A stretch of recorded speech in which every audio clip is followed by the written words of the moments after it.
Hello everybody in the chess world. Today I wanted to show you a game in which I'm gonna get creamed, and in such a beautiful way. I think the way my opponent actually bust open my position and created a really beautiful attack, I was really impressed by this game.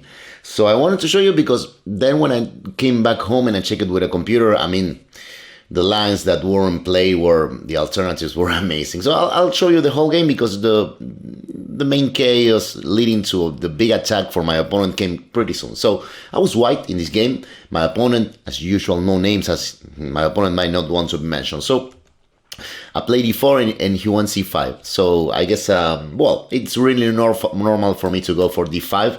But in this game, I was playing e3, right? Maybe I had studied, I realized that he liked attacking chess, so maybe I wanted to play more cautious. And I took this, this setup for white, which is kind of classical, and it's quite passive, but I knew that this is theoretical, and this is actually sound for white, and yeah, it goes a little bit against the possible fighting spirit of a player that wants to play like an Indian defense to attack. So let us go on. D6 was the move. After castle c1, bishop on f5. And after queen b3 hitting on b7, well, he played queen c8, just protecting and having this, connecting queen and bishop. I went bishop on d2. This is an old game. I see bishop on d2 and I think, what a passive move, but it doesn't seem so bad. He went knight on a6, rook ac1, and b6. Again, maybe it's a solid response. Also looks a little bit passive. It looks like, we've done nothing wrong so far. So I went rook fe1. Again, I look at this move and I don't really like it. But it shouldn't be so bad. So my opponent played knight on b4. And, now we're seeing that I have this hole right here. So from this point on, I kind of remember my own thoughts and kind of like the post-mortem that I have with my opponent. So now things get more interesting because in here I played e4, like gambiting, sacrificing this e4 pawn.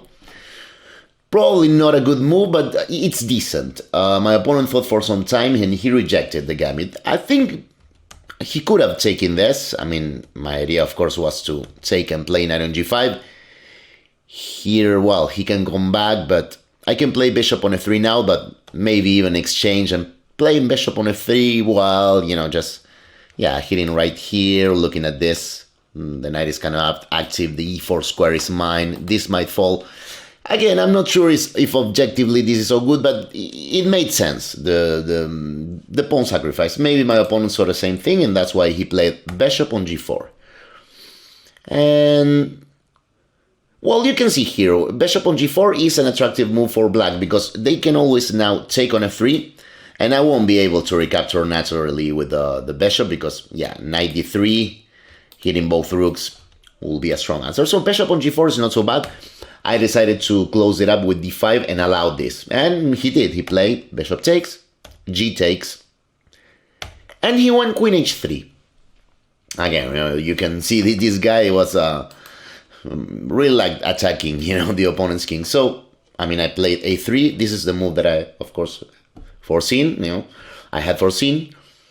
And here he started thinking for at least 10 minutes. So I remember I was like, after 2 or 3 minutes, I was like, what is he thinking about? Knight a6 should be the only move, right? What I had seen was that, just knight on a6.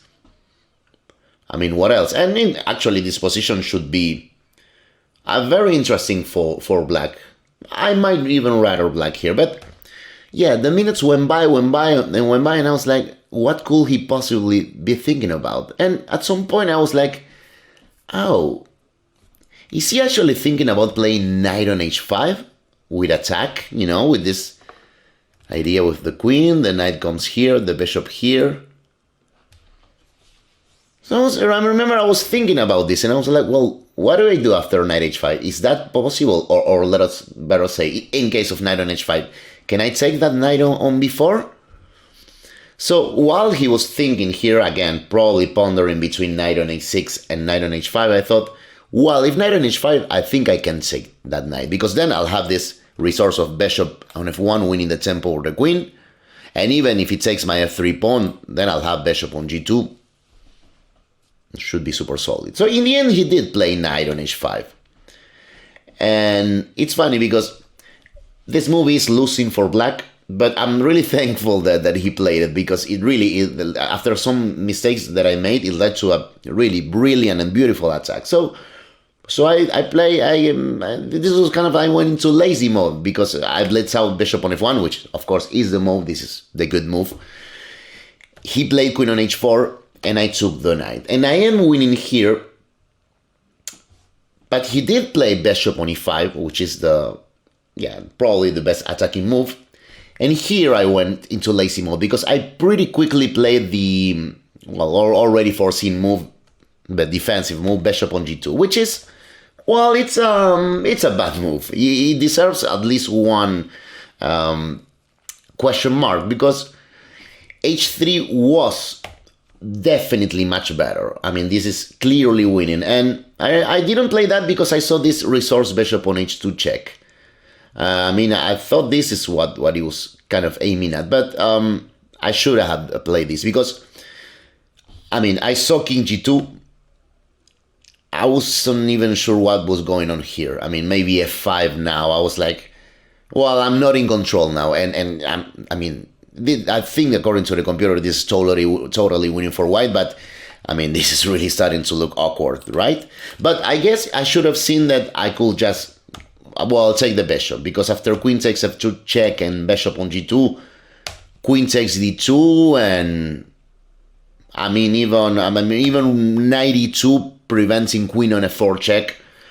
I think this should be also easily winning for white, but I didn't see that. And again, I was lazy. I kind of quickly played bishop on g2, because I thought I was winning here. So after queen takes h2 check, which was his response, king f1, bishop f4 he played. I think I was kind of more expecting the attack with knight on f4,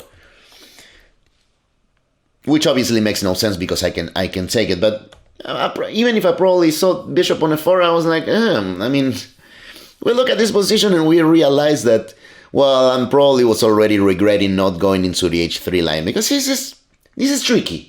It's not easy to play here with white. So, okay, after some time, I was using a lot of time. I was like, I have to defend, and then I'll be winning. And I played it's a pretty obvious move, but it is the best defense, bishop on e3, right? So, we can see obviously that we can never take here. This is totally obvious. We will be playing for black, now. Yeah, there's basically I'm going to be mated. But bishop on e3 was fine.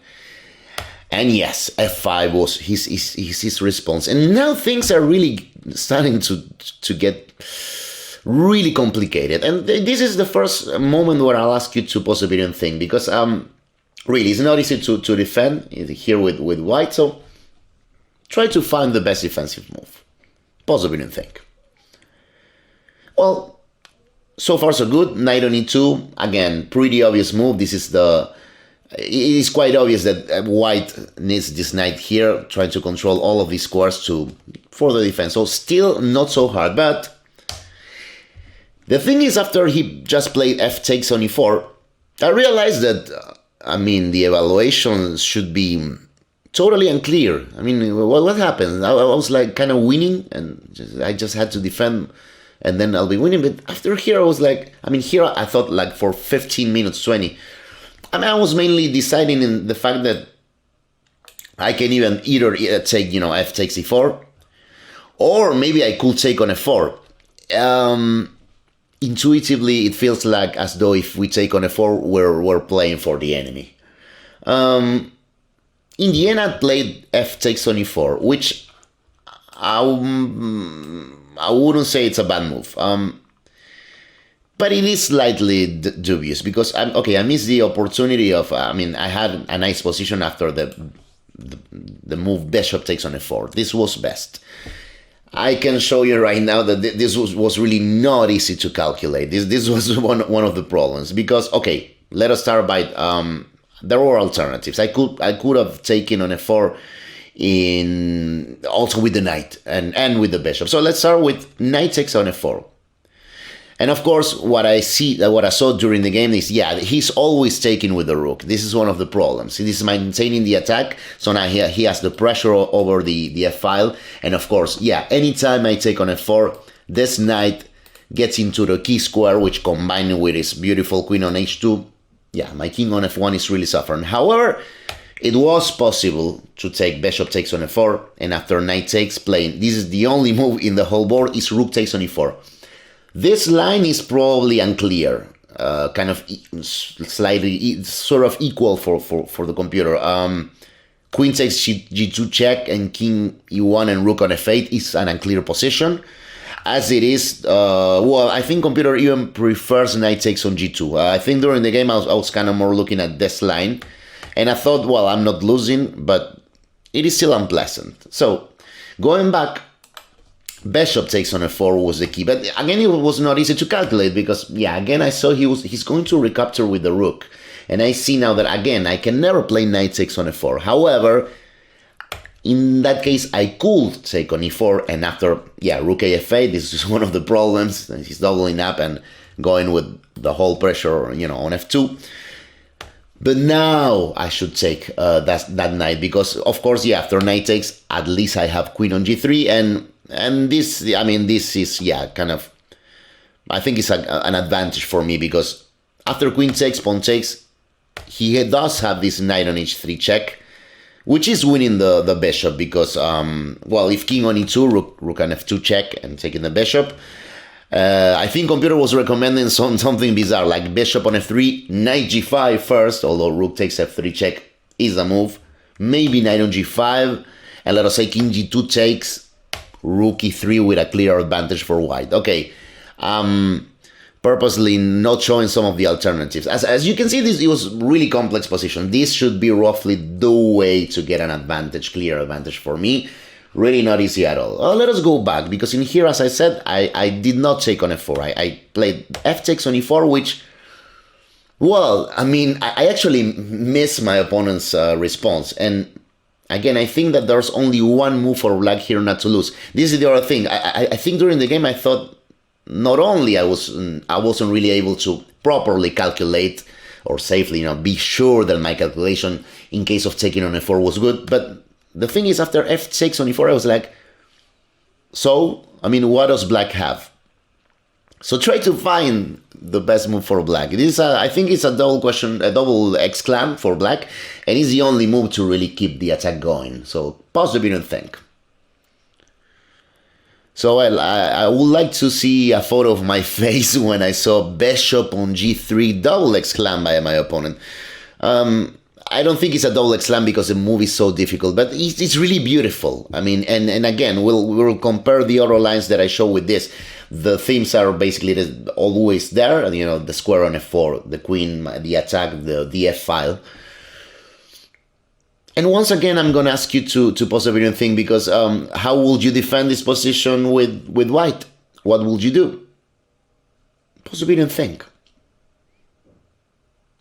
So, well, I play rook c3, which, okay, the two defenses, basically, we have to choose between rook c3 and rook ed1. So rook ed1 is more greedy, because the idea is that after rook on f7, I mean, of course, yeah, black will insist on doubling up rooks and try to, increase the fire over f2. I said rook ed1 was more greedy. I mean, I actually ended up playing rook c3. Rook ed1 is more greedy because the idea might be that after rook f7, now I can play f3, and there is no bishop takes rook. Well, even the computer has trouble choosing between rook on c3 and rook ed1. Computer will probably immediately say, no, rook ed1, this is good. Then the computer realizes this is not so good, and that my idea of rook c3 having a defense over the third line, it might even be better. But let us see first that alternative, because in here, and if after rook on f7, f3, during the game I saw this, and the computer said, yeah, that is a move. You're not losing, the computer said, because after bishop takes on f3 and rook on f8, well, there is the only move, knight on g1. And it's funny, because now black also has an only move, but is the most natural. Bishop on h4, just allowing this knight to get in here. And again, we have the team of, this team, queen and knight versus king is usually lethal. And rook d2 will be here the defense, but knight g3 check. And look at this, king on e1, this everything by the computer. Knight takes on e4 check by the bishop, king d1, knight takes d2. I mean, if I had seen this, I probably would have ended up the line here because, yeah, I mean, I want tons of material, so I can allow this, but now I have to give up the knight with check. But this was kind of the line in this case. Then after king c2, queen f2, well, computer is given the position as roughly equal. There is still a big attack going on here, he's hitting here, bishop on g5 is a possibility, my king is still really clumsy.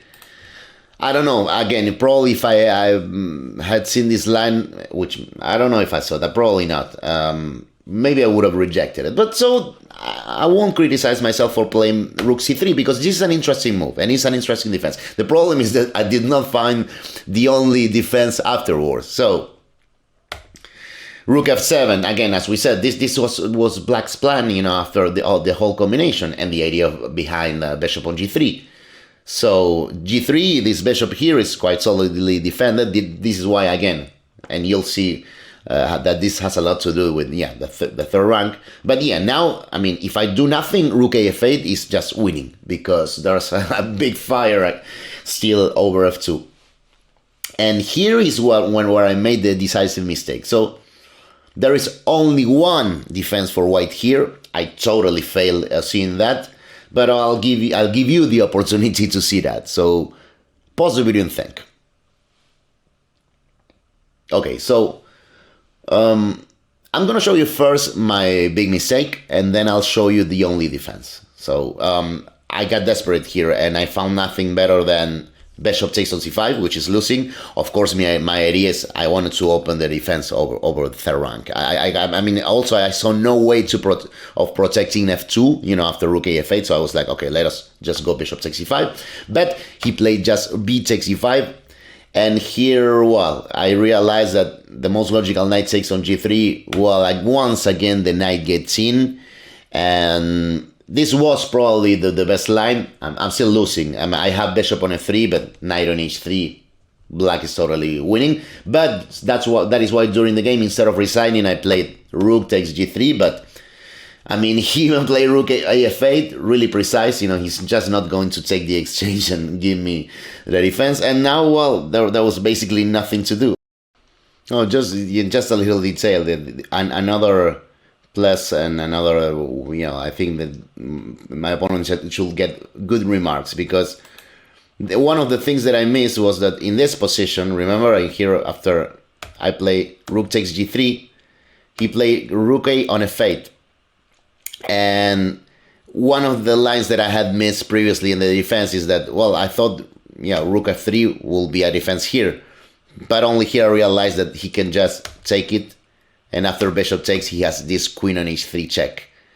This is murder, because if I move the queen, he'll play rook takes f3 and deliver checkmate.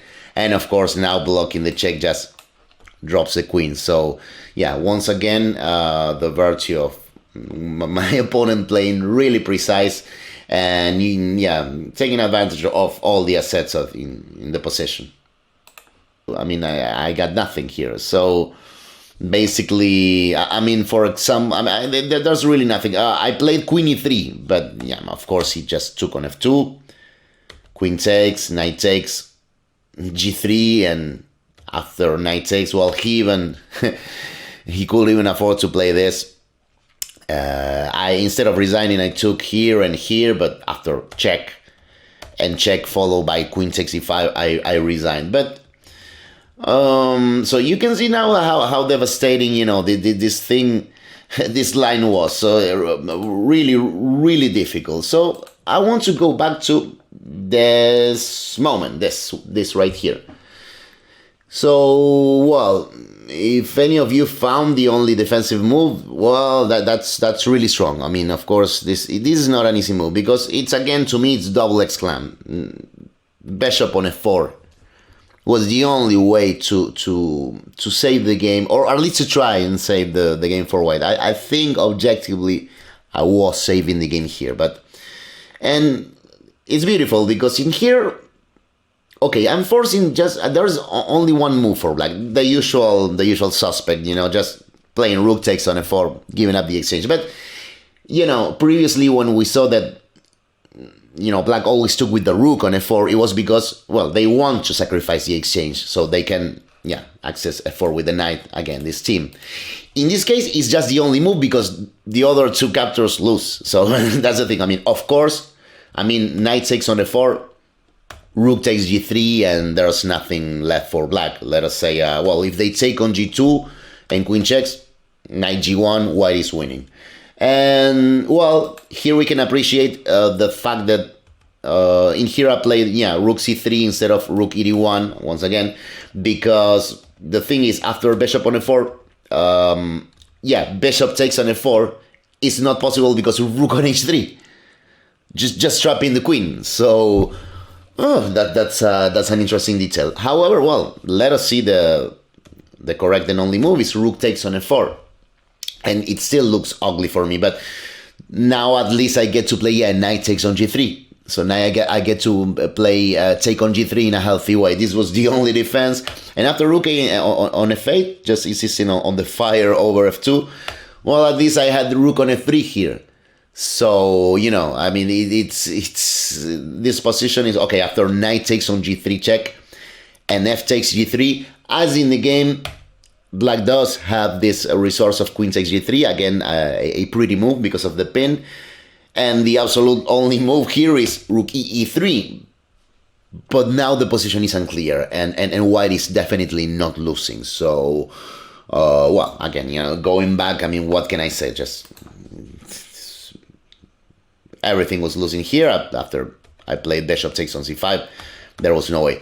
So I think this was a lovely attack by black, and really a really rich position. If we're talking about how to attack properly and also how to defend properly, it was a really nice way, a really nice game. So I think it's nice to be crushed like this, because my opponent totally deserved it, and he wasn't that strong. All right, he wasn't even a FIDE master. He was just 100 rated elo points more than myself, but he played a marvelous attack, and well, I think it was really nice, and of course all the ramifications that the computer showed me were really quite pretty. So, well, I hope you like this this game. I certainly like it so much that, well, even if when I got crushed and it was a painful defeat out, when I came back home, I remember, when we were in the post-mortem with my opponent, I was like, dude, that was really well played. But